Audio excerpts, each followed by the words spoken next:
Assalamualaikum warahmatullahi wabarakatuh. Nama saya Muhammad Reza Al-Fikri, NIM 1051700540, IP 6A. Baiklah, saya akan menjawab pertanyaan yang sudah Bapak berikan kepada saya.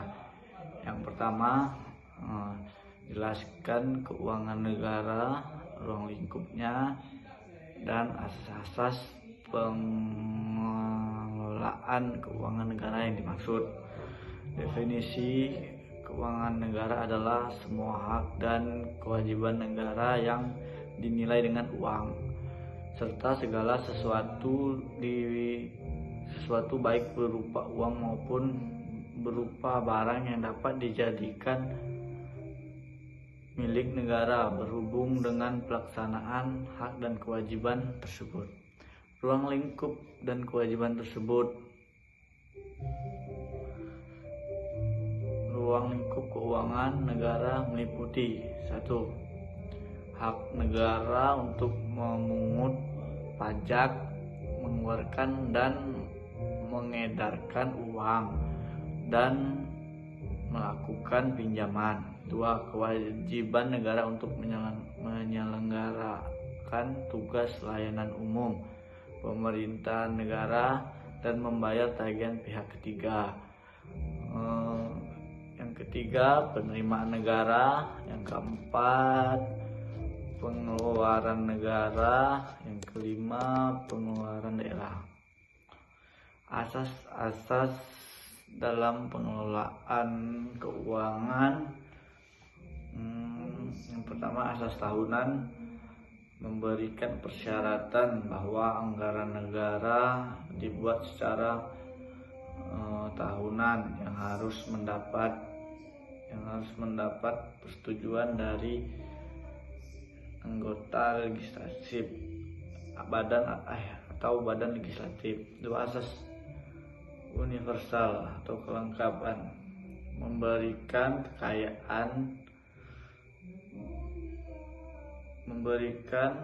batasan bahwa tidak diperkenankan terjadinya campuran antara penerimaan negara dengan pengeluaran negara. 3.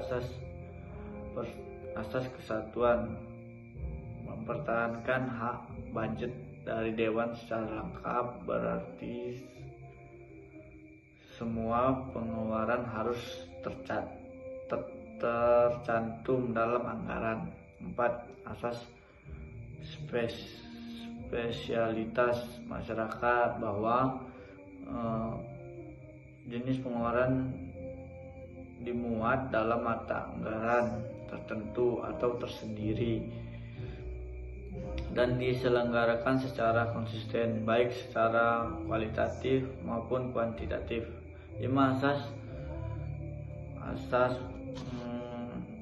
akuntabilitas berorientasi pada hasil. 6. Asas profesionalitas mengharuskan pengelolaan keuangan negara ditangani oleh tenaga yang profesional. Yang ketujuh, asas proporsionalitas. Pengalokasian anggaran dilaksanakan secara profesional pada fungsi-fungsi kementerian, lembaga sesuai dengan tingkat prioritas dan tujuan yang ingin dicapai. 8. Asas keterbukaan dalam pengelolaan keuangan negara, melibatkan adanya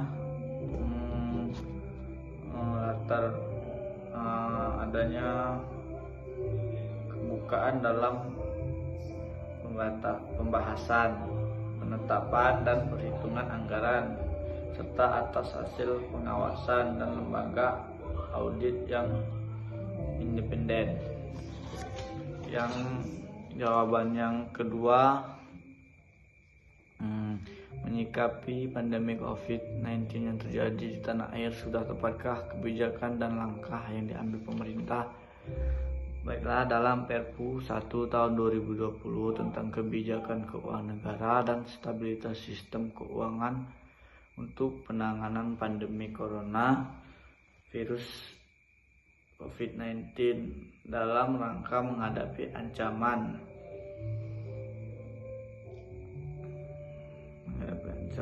yang membahayakan perekonomian nasional. Sejumlah kebijakan diambil seperti mengalokasikan tambahan belanja dan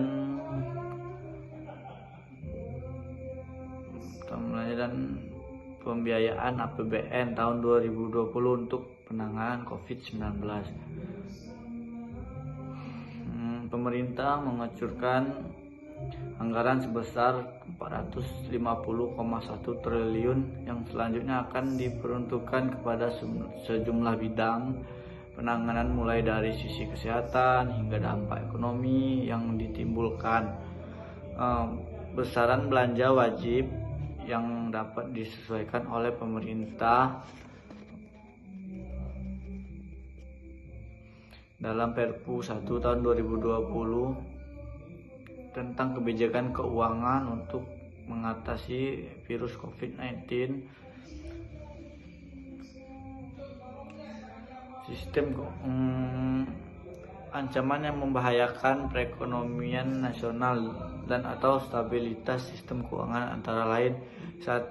Anggaran kesehatan sebesar 5% dari anggaran pendapatan dan belanja negara di luar gaji yang diatur dalam Undang-Undang Nomor 36 Tahun 2009 tentang kesehatan.